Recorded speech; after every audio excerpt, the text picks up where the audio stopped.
I stand on the porch of Grandfather William's farmhouse, the Virginia sun glinting off the service medals pinned to my pressed uniform. 22 years in Cyber Command. And here I am, finally home. My hand rises to knock, the Lieutenant Colonel insignia catching the light. The door swings open before my knuckles connect. Jenna's face transforms from expectant to stone cold in an instant. "You're not welcome here," she says, her voice flat. The door slams shut with such force that the ancient brass knocker rattles against the wood. My hand freezes mid-air, suspended in the moment like time itself has stopped. The sound echoes across the wraparound porch where Grandfather and I used to shell peas during summer thunderstorms. "Jenna!" I call out, military training keeping my voice steady despite the tremor building inside my chest. "What's going on? We talked last week about me moving in." Silence. Then the crunch of gravel draws my attention to a county sheriff's vehicle pulling into the driveway. Two officers approach, their expressions of practice neutral. "Lieutenant Colonel Kessler?" the older officer asks, his gaze lingering respectfully on my uniform. "Yes, that's me." I straighten instinctively, shoulders squaring. "Ma'am, we received a call about a disturbance." "I'm Officer Wilson." He glances uncomfortably at his younger partner. "Property records show this house belongs to Franklin and Jenna Kessler now." The words hit like artillery fire. There must be some mistake. My grandfather William promised this house to me when I retired. It's in his will. I remember sitting with Grandfather on his back porch 2 years ago, watching fireflies rise from the meadow grass. His weathered hand patted mine as he spoke words I've replayed countless times during my final deployment. "This place will be yours when you come home, Morgan. It's all in the will." I'd believed him completely. Enough to sell my DC apartment before my final deployment. Enough to ship all my belongings here, to what I thought would be my forever home. Just last month, Jenna had called me on a scratchy video connection.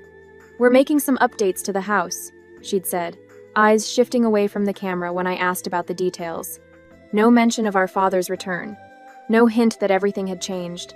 The front door opens again. Jenna steps onto the porch, arms folded tightly across her chest. "There's nothing to understand. Dad fixed the paperwork. You abandoned us for your career."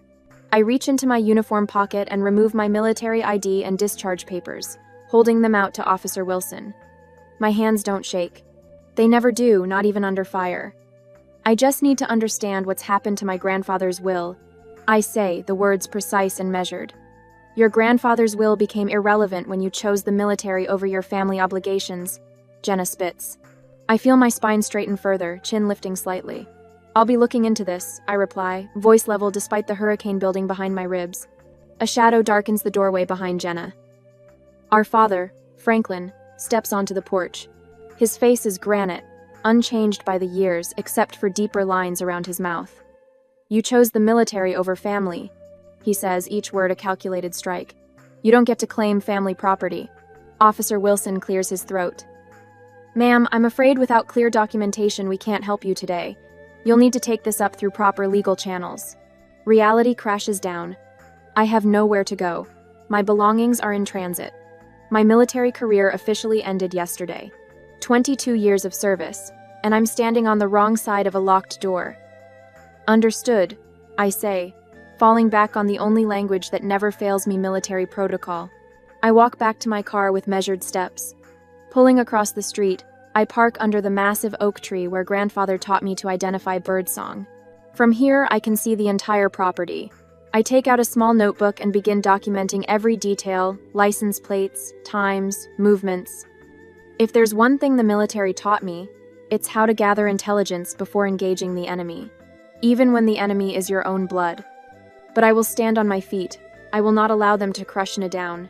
Next day, after I slept in a nearby hotel, I met Elena at Rosie's Diner, the vinyl booth squeaking as I slid in across from her.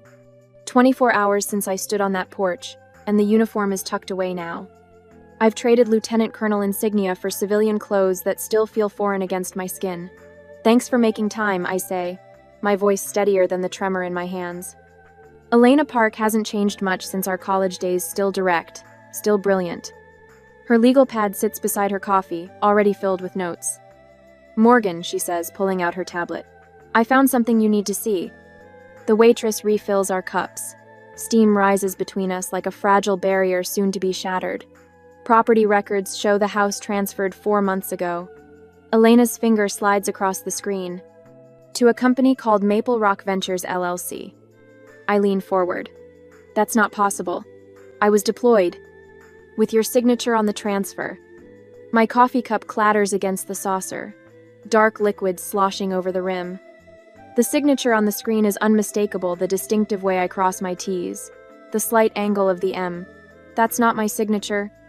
I whisper, though it looks exactly like mine. I never signed this. Elena's eyes narrow. Morgan, they didn't just take the house, they're using your name. She points to the notary stamp in the corner. This is from Carlton County. When's the last time you were there? 13 years ago. Training exercise at Fort Haywood. The diner around us continues its morning rhythm, silverware against plates, murmured conversations, the hiss of the grill. My world has stopped, but no one notices. This is just the beginning, Elena says. Later, spread across the mahogany table in Elena's office, documents tell a story of meticulous betrayal.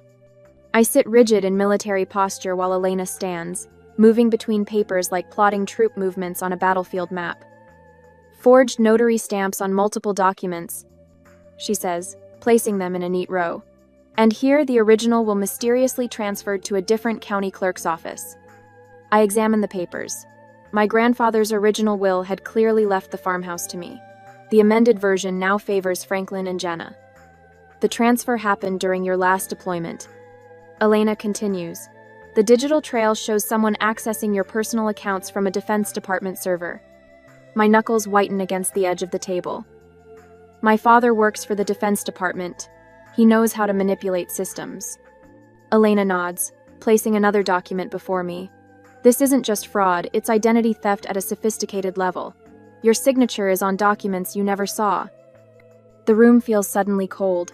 After years analyzing security threats overseas, I never expected the attack to come from within my own bloodline. But things change, I guess. How bad is it? I ask. Elena's face grows grave. If the false financial documents in your name surface during routine audits, your military record could be compromised. She points to bank statements showing accounts I never opened, transactions I never made, withdrawals and deposits in perfect, suspicious rhythms. There's more. Public utility records for the house show unusually high energy consumption over the past 4 months, consistent with heavy equipment. My throat tightens. What are they doing in there? I don't know, Elena says, but systematic fraud of this level could trigger federal investigations. She meets my eyes directly. Morgan, they would initially target you. Your military pension and benefits could be frozen during investigation. The words hit harder than any explosion I've endured in the field. After 22 years of service, I could be labeled a criminal because of my own family. Elena's hand covers mine briefly, a rare gesture from someone as professionally reserved as I am. We're not letting that happen. She turns to her computer, fingers flying across the keyboard. I'm filing an emergency motion to initiate a quiet title dispute. More typing. And flagging the property for financial review. A small victory, but it's something to build on. Military strategy. Secure your position before advancing. That night, I sit in my car across from the farmhouse, windows slightly fogged as rain begins to fall. Lights move inside what should have been my home. Shadows pass behind curtains, my father, my sister, her husband. People I share blood with but no longer understand. Watching them, I wonder at what cost our family will break apart. The porch light catches on the brass knocker, the same one I touched as a child, racing to tell grandfather about school achievements he always celebrated. The same door that slammed in my face yesterday.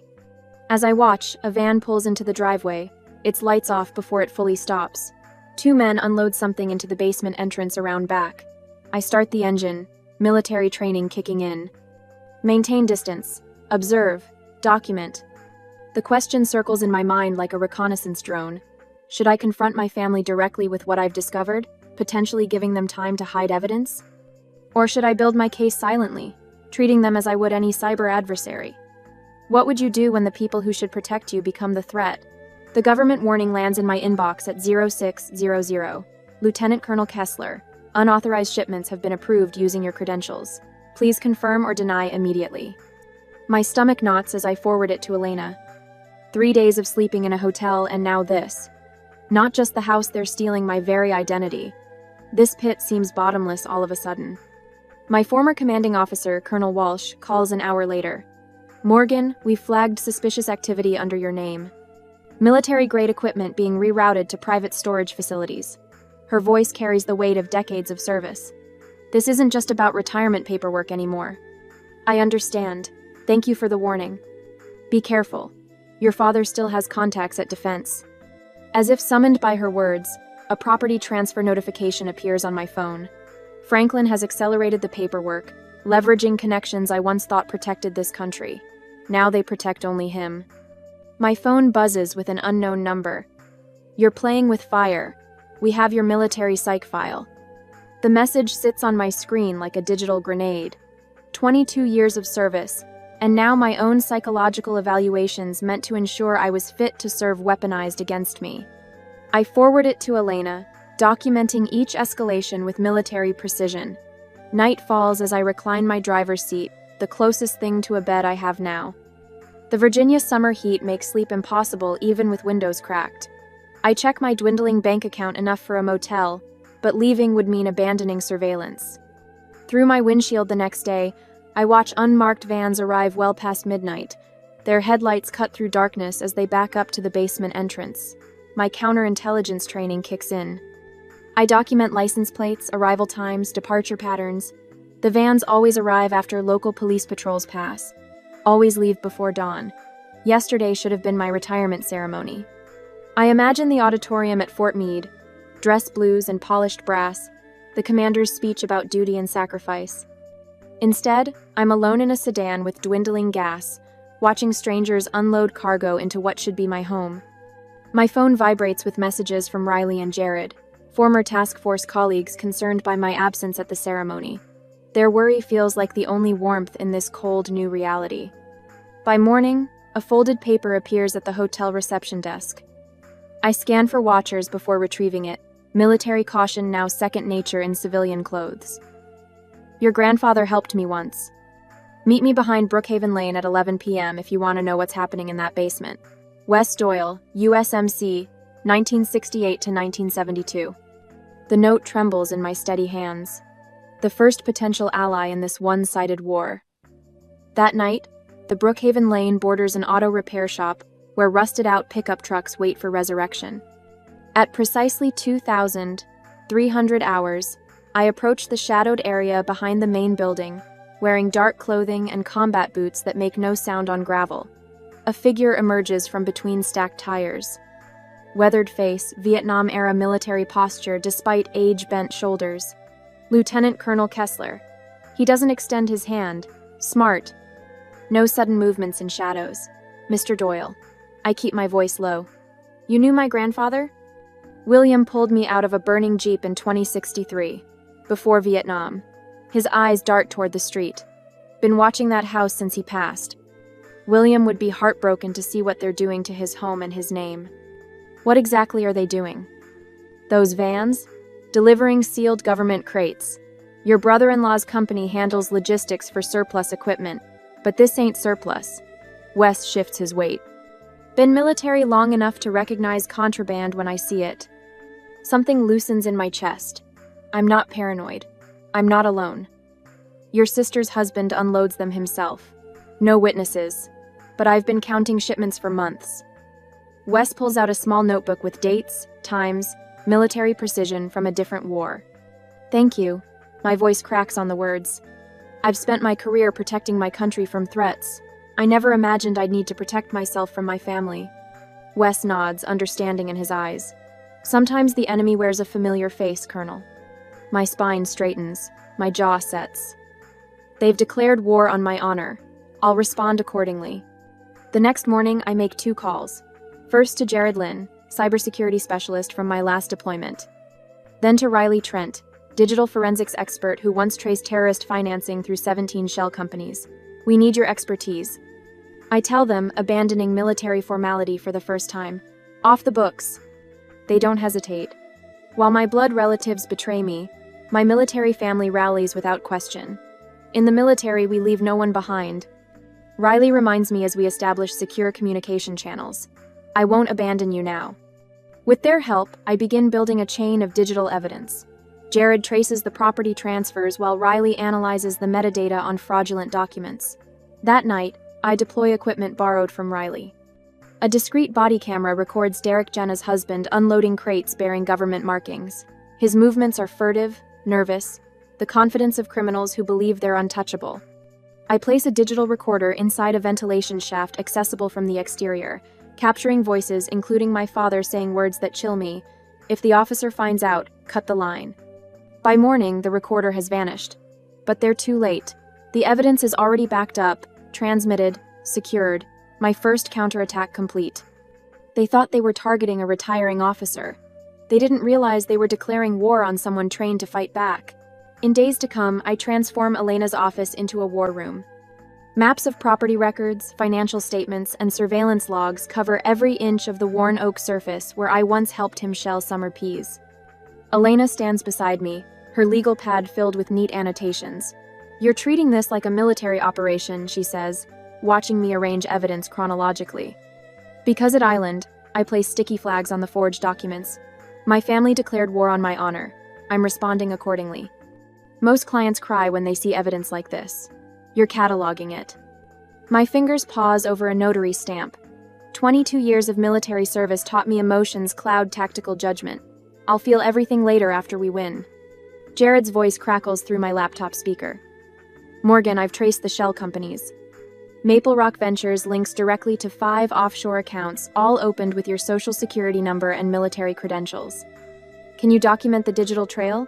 I ask, my voice steady despite the violation churning in my stomach. "Already compiled. The timestamps match nights when large shipments arrived at the house." Derek isn't subtle with his logistics operation. Riley's window appears on screen. I've analyzed the audio recordings from the ventilation shaft. Voice recognition confirms it's your father discussing government shipments.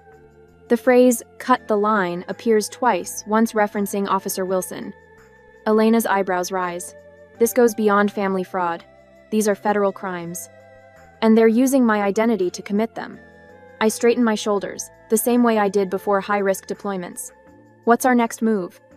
I've drafted an emergency injunction. Elena places a legal document beside my laptop. This freezes all property transfers linked to the house until ownership is established. Judge Patterson signed it this morning. The first tactical victory feels hollow. My home remains out of reach, but the enemy's position has weakened. My phone vibrates. A text from an unlisted number. Elena Park has been flagged for review by the Defense Department's Ethics Committee. I show Elena, whose eyes narrow. "Your father's trying to pressure my firm. He doesn't understand how badly that'll backfire." She types rapidly on her phone.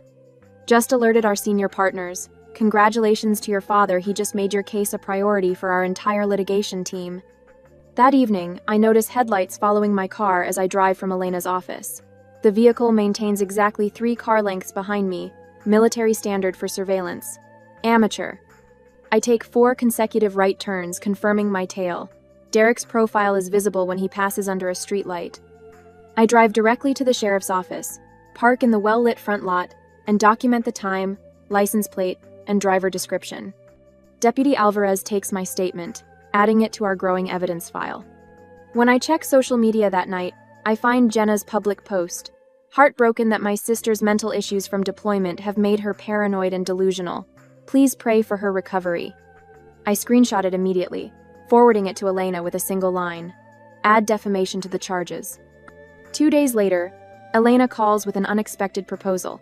They've offered a settlement. $300,000 if you drop all claims and investigations. Her voice carries professional detachment.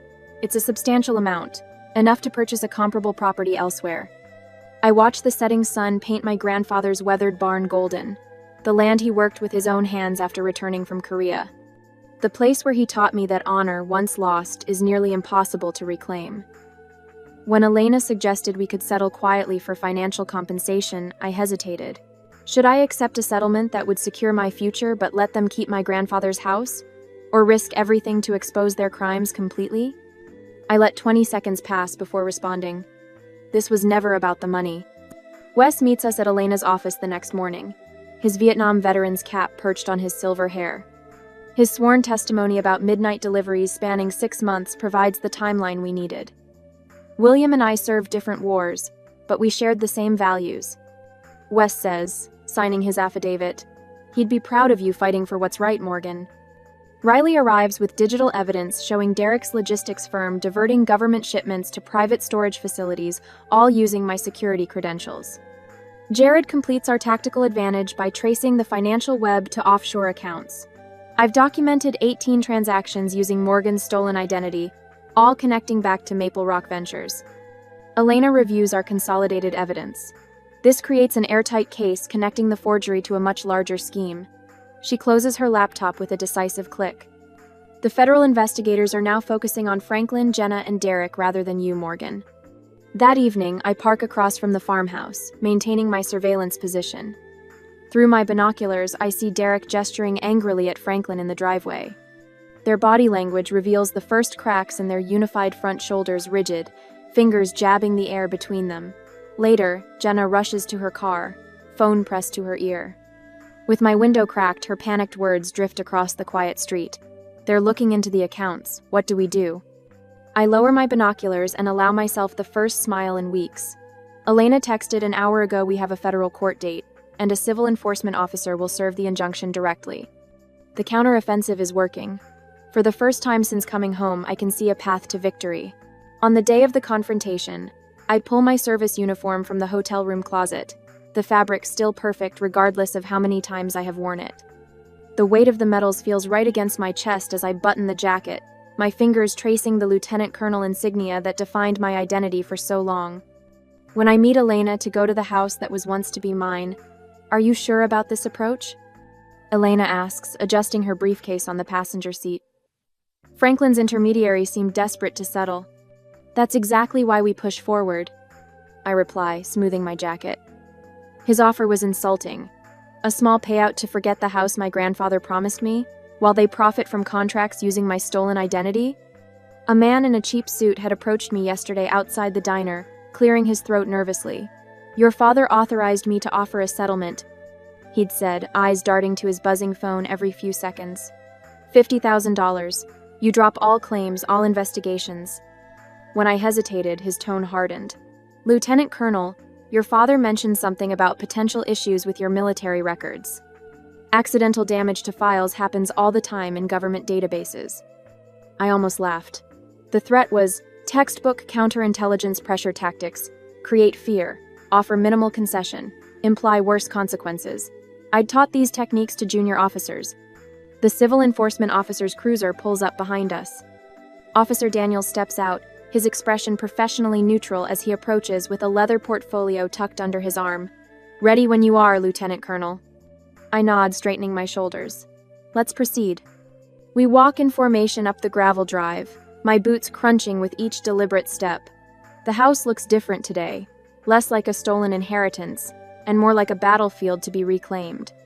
Franklin opens the door before we knock. His face hardens at the sight of my uniform. "This isn't necessary," he says, blocking the entrance. "We can talk reasonably." "Franklin Kessler?" Officer Daniels steps forward. "I'm here to serve federal court documents freezing all assets related to this property and associated business entities pending investigation." Franklin's eyes widen as Elena presents the injunction. "All accounts linked to Maple Rock Ventures are suspended," she explains. "The court has granted temporary restraining orders against any property transfers or contract fulfillments." I stand perfectly still, parade rest position, watching my father's composure crack. Behind him, Jenna appears in the hallway, her face pale. "You can't do this," Franklin hisses, turning to Officer Daniels. "Do you know who I am? I have contacts at the highest levels of the Defense Department." Officer Daniels doesn't flinch. "Sir, threatening a federal officer will only complicate your situation." The threat reveals Franklin's character more clearly than any evidence could. I step forward, my voice calm but carrying the authority of 22 years of command. "This isn't personal," I say, meeting his gaze directly. "This is about honor and law. You're destroying this family over a house." Franklin spits. 22 years defending this country taught me to recognize enemies," I reply evenly, "even when they're family." Jenna suddenly crumples against the wall, tears streaming down her face. "I didn't know how far it would go," she whispers. "Derek and Dad planned everything. I just looked the other way when they started using the basement for storage." Her confession hangs in the air between us, but I feel nothing, neither satisfaction nor pity. only the cold certainty of a mission nearing completion. 2 weeks later, I stand before Judge Harriman in the federal courthouse, my evidence arranged chronologically in front of me. Across the aisle, Franklin, Jenna, and Derek sit with their attorney, a man whose expensive suit can't hide his nervous adjustments of his tie. Lieutenant Colonel Kessler, please present your evidence, Judge Harriman says, her gaze sharp and attentive. I begin methodically, military precision evident in each movement as I display the forged documents, the voice recordings, the financial trails connecting Maple Rock Ventures to government contracts. The transfer of my grandfather's property relied on forged signatures. I explain, pointing to the enlarged documents on the screen. Forensic analysis confirms the signature variants from my military records. Franklin interrupts, rising from his seat. This is absurd. She's bitter about... Mr. Kessler, Judge Harriman cuts in sharply. Lieutenant Colonel Kessler has the floor. I continue without acknowledging the interruption. These logistics contracts from Derek Kessler's company show systematic diversion of government materials using my military credentials to authorize shipments. Derek's face drains of color as his contracts appear on screen, complete with highlighted sections showing the fraud. The evidence is overwhelming. When I finish, Judge Harriman's ruling is swift and unequivocal. All assets will remain frozen pending criminal investigation. Passports are to be surrendered immediately. This case will be referred to the Defense Department Inspector General's office. Outside the courthouse, reporters cluster at the bottom of the steps. Jenna breaks away from Franklin and Derek, approaching me with red-rimmed eyes. Morgan, please, can we talk? I didn't understand what was happening until it was too late. I look at my sister, really look at her. Seeing the person who stood by while my identity was stolen, my inheritance taken, my military reputation risked.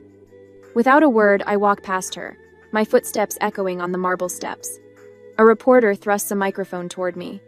Lieutenant Colonel Kessler, can you comment on today's ruling? I pause, aware of the cameras capturing my perfectly pressed uniform, the rigid military posture that never wavers. This case isn't about a house. I say clearly, it's about honoring those who serve this country with integrity. That evening, I scan a news alert on my phone about a broader Defense Department investigation into contract fraud. The article mentions Franklin and Derek by name, with hints of connections to other department officials. Later, standing alone at Arlington National Cemetery as sunset paints the rows of white headstones gold, I find Grandfather William's grave. His weathered headstone bears the simple inscription, William Kessler, Captain, United States Army, Korea, honor above all. I remove my lieutenant colonel insignia, placing it gently beside the small American flag marking his grave. Mission accomplished, sir. I whisper, the evening breeze carrying my words across the hallowed ground. The question of Jenna remains unanswered. Whether blood ties can ever be stronger than betrayal is something only time will tell. For now, I've reclaimed something more valuable than property: my name, my honor, and my grandfather's legacy of integrity. 6 months pass like water through cupped hands. I stand at the entrance of my cybersecurity firm, watching the morning light glint off the modest sign. Kessler Identity Protection. The brass lettering catches the sun the way my lieutenant colonel insignia once did, but this shine feels different, earned rather than assigned. Inside, 3 analysts work at standing desks, helping a Vietnam veteran recover his compromised pension benefits. My focus has shifted from shielding classified government systems to protecting individuals who lack the resources to fight back. There's satisfaction in seeing immediate impact rather than defending against faceless threats. We've secured his accounts, calls Tamara, one of our specialists, 4th veteran this month. I nod, glancing at the single framed photograph on my desk. Grandfather William and me, both in uniform, his Vietnam War one beside my Cyber Command blues. His weathered smile reminds me daily why this work matters. The county sheriff's notification arrived yesterday. The farmhouse auction is scheduled for next week. I drive there alone, gravel crunching under tires like memories being crushed to dust. The key still works. I push open the front door, expecting the familiar rush of anger and betrayal to wash over me. Instead, I feel nothing but quiet recognition. Empty rooms echo with faded conversations. Dust motes dance in sunlight, streaming through windows that need washing. I walk through each room methodically, the way I'd once documented evidence. This time, I'm noting only what needs repair before the sale. This place doesn't define my connection to my grandfather. I say aloud, surprising myself with the truth of it. His values live on through my actions, not his possessions. In the study, I place his favorite book on the mantle, a dog-eared copy of To Kill a Mockingbird. Not reclaiming it, just leaving it where it belongs. A gesture of closure, not attachment. Later that evening, the Veterans Hall glows with soft amber light. Elena raises her glass, legal briefs forgotten for one night. Wes sits with the straight back of military bearing despite his 70 years. Jared and Riley have pushed their chairs close to the table, creating our own command center. To battles fought and honor restored, Elena says, clinking glasses. I reach into my jacket pocket and place 5 small boxes on the table. For each of you. They open them simultaneously. Silver compasses gleam against black velvet, each engraved with the words, True North. For those who help others find their way, I explain, my voice steadier than the trembling in my chest. 2 weeks later, I stand before 20 veterans at the community center, pointing to slides showing common identity fraud tactics. These men and women understand loss and reinvention better than most. The application is on your desk, Wes whispers when he passes by. Veterans advocacy position with defense. They need someone with your background. I nod, continuing my presentation until reaching a slide about family-perpetrated fraud. The words catch momentarily in my throat. Sometimes the people closest to us can cause the deepest wounds. I say, finding strength in the communal understanding reflected in these veterans' eyes.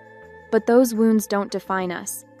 As I packed away my military uniform for the last time, I wondered if some betrayals can ever truly be forgiven, or if some relationships are healthier viewed as battles won rather than connections restored. What would you do? Try to rebuild with family who betrayed you, or focus on creating a new family of choice with those who stood by you in your darkest hour?